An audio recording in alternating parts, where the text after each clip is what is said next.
Jika seluruh kue sudah dikemas, Kiko atau salah satu karyawannya kemudian berkeliling mengantarkan ke beberapa toko kue langganannya. Mbak, ngantar apa? Bakpia sama baru kukus tadi kan bilang beban. Ini plastiknya titik. Oh iya, ribuan satunya. Saking coba 800. Kali bakpia. Taruh mana, Mbak? Menurut pengakuan Kiko, tak ada satupun pemilik toko maupun pembeli yang mengetahui bahwa kue basah buatannya mengandung zat kimia berbahaya.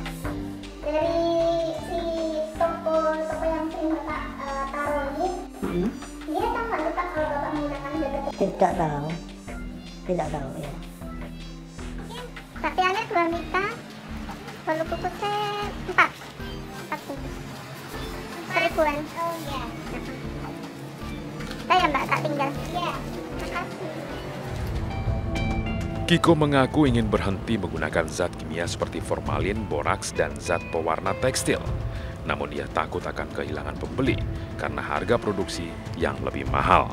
Saya sebenarnya pengen kembali ke bahan-bahan yang diperbolehkan oleh BP POM, tapi nanti kan mungkin bertahap ya. Soalnya itu kalau mau jualan dengan resep yang saya punya, itu kan memang harus di tempat yang strategis, paling udah mendekati daerah kota gitu. Kalau di kampung ya belum bisa nih, sementara ini dulu. Soalnya di kampung kalau harga terlalu tinggi juga nggak mampu beli masyarakat gitu.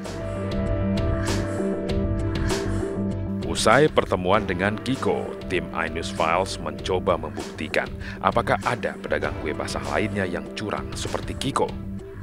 Kami pun membeli secara acak beberapa bolu kukus dan bakpia, lalu mengujinya di Balai Besar Teknik Kesehatan Lingkungan dan Pengendalian Penyakit Yogyakarta. Hasilnya, dari 3 sampel bolu kukus dan 3 sampel bakpia yang kami bawa dinyatakan negatif atau tidak mengandung zat berbahaya seperti boraks dan formalin. Hal itu menunjukkan bahwa masih banyak pedagang jujur yang enggan menggunakan zat kimia berbahaya. Namun sebagai masyarakat awam, kita sebaiknya lebih berhati-hati saat membeli makanan yang mudah basi seperti kue basah.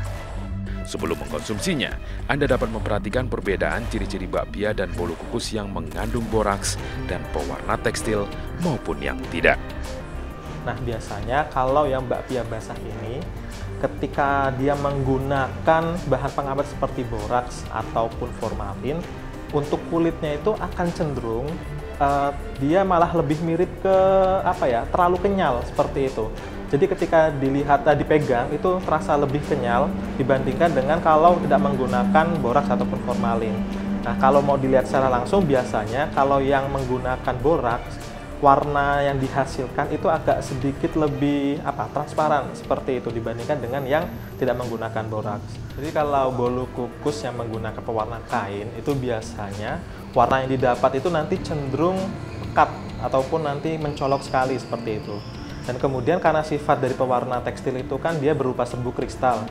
Jadi seringnya hasil warnanya itu kurang merata.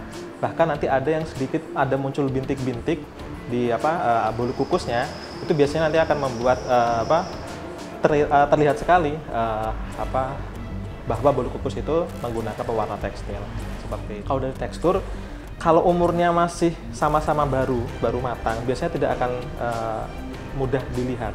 Tapi kalau misalnya sudah agak lama, biasanya yang tidak menggunakan bahan pengawet itu bentuknya akan istilahnya berubah menjadi lebih becek seperti itu. Tapi kalau yang boraks ini ataupun formalin itu biasanya masih tetap seperti itu.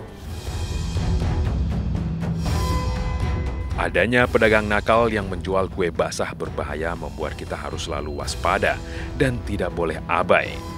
Teliti sebelum membeli merupakan langkah sederhana yang dapat kita lakukan agar terhindar dari akibat fatal di kemudian hari. Jadi, jangan bilang Anda tidak tahu akan permasalahan ini, karena kami sudah memberitahukannya.